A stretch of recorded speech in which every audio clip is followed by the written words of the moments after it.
Pertanyaannya kemudian, adakah kemungkinan antara sperma dengan urin itu menyatu?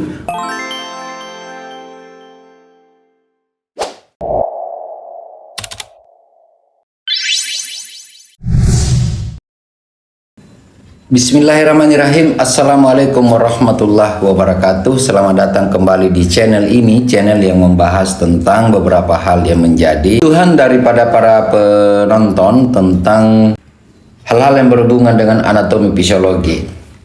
Pada kesempatan ini adalah kami akan menjawab tentang bagaimana mekanisme pemisahan antara sperma dan urin pada pria sehingga tidak bercampur satu dengan yang lain. Sebuah pertanyaan menarik ini kenapa? Karena pada endingnya antara sperma dan urin itu keluar melalui saluran yang sama yang biasa disebut dengan uretra. Pertanyaannya kemudian, adakah kemungkinan antara sperma dengan urin itu menyatu? Maka jawabannya adalah kita akan jelaskan pada berikut ini. Sistem reproduksi pria dirancang untuk memproduksi dan mengeluarkan sperma tanpa mencampur adukannya dengan urin. Proses ini sangat penting untuk menjaga kualitas sperma dan efisiensi fertilisasi. Adapun video ini bertujuan untuk menjelaskan secara mendalam anatomi dan fisiologi yang terlibat dalam pemisahan antara sperma dan urin tersebut. Baik, untuk awal, untuk mempermudah kita, maka kita masuk pada anatomi saluran reproduksi dulu. Yang pertama adalah testis. Adapun penjelasan lengkap mengenai daripada anatomi fisiologi daripada reproduksi ini itu bisa ditonton pada video yang lain yang menjelaskan tentang anatomi fisiologi maskulina pada silahkan dicari saja pada video yang lain pada channel ini. Kita mulai, yang pertama adalah testis. Di dalam testis tersebut itu ada yang berfungsi untuk memproduksi daripada sperma, yang dimana testis ini terletak pada skrotum. Adapun tujuan daripada testis ini itu adalah untuk pertama memproduksi sperma. Sperma dihasilkan dalam tubulus semiperus. Ini sudah dijelaskan sebelumnya pada video yang lain. Kemudian tujuan lainnya adalah untuk produksi hormon. Testis juga menghasilkan hormon testosteron yang berperan dalam pengembangan karakteristik seksual sekunder.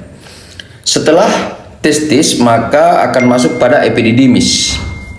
Ini epididymis, di mana epididymis ini adalah saluran berkelok-kelok yang terletak di atas testis. Fungsinya adalah beberapa. Yang pertama, menyimpan sperma yang telah diproduksi.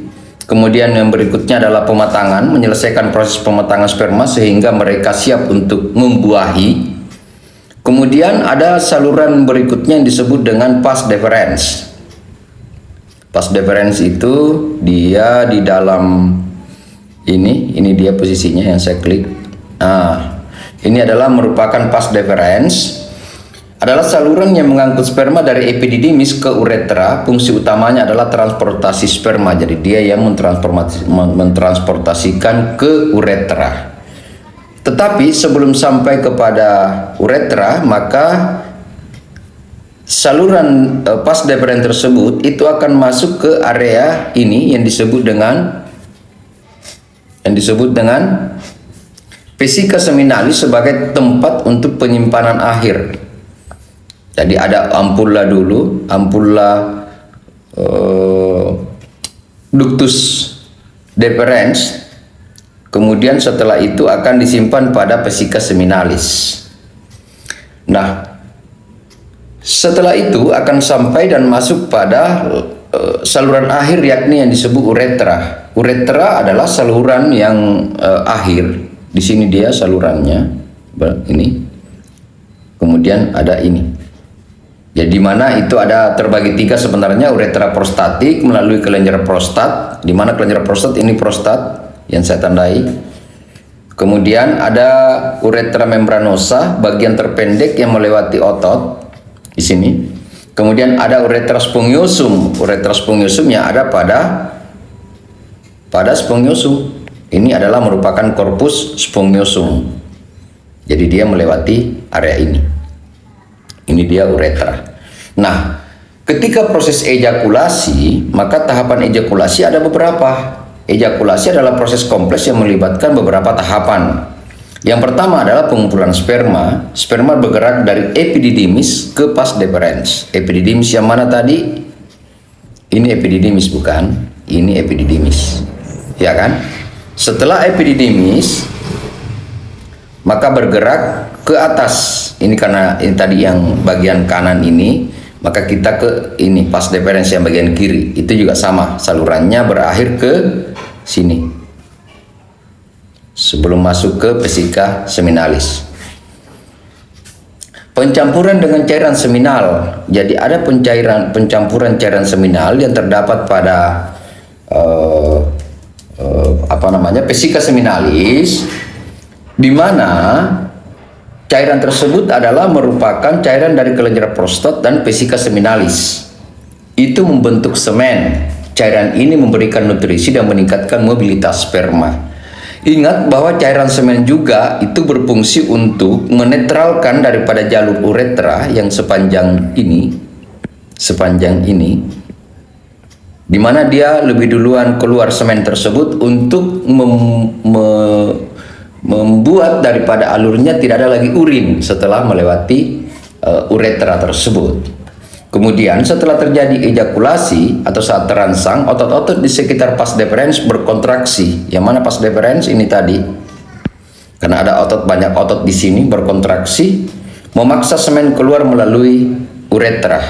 Ketika keluar melalui uretra, maka dia jalurnya di sini. Ini. Kemudian sphincter itu menutup, sehingga tidak ada lagi urin yang melewati uretra. Ada sphincter internal menutup saluran menuju kandung kemih, mencegah urin mengalir ke uretra saat ejakulasi. Jadi ini yang berfungsi. Sphincter, ada sphincter internal. Kemudian ada eksternal. Eksternal itu yang ada di luar untuk mencegah daripada terjadinya pencampuran antara urin dan sperma. Kemudian perlu diingat ada koordinasi otot saraf, sistem saraf, koordinasi antara sistem saraf pusat dengan sistem saraf otonom sangat penting dalam proses ejakulasi.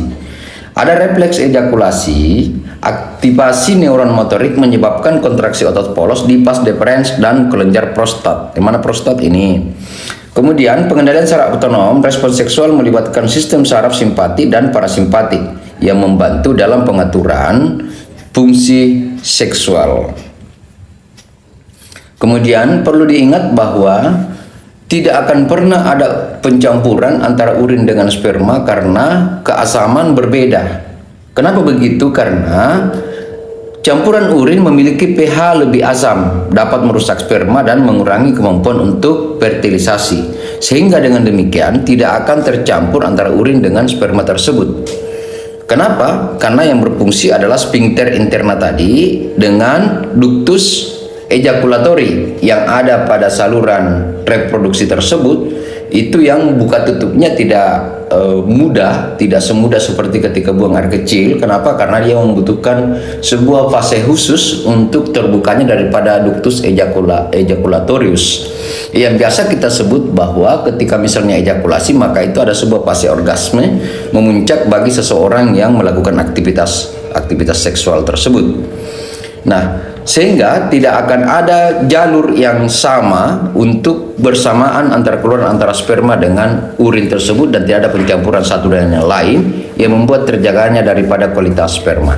Saya kira itu yang menjadi penjelasan kita pada kesempatan ini tentang menjawab bagaimana apakah ada kemungkinan bercampur antara sperma dengan urin.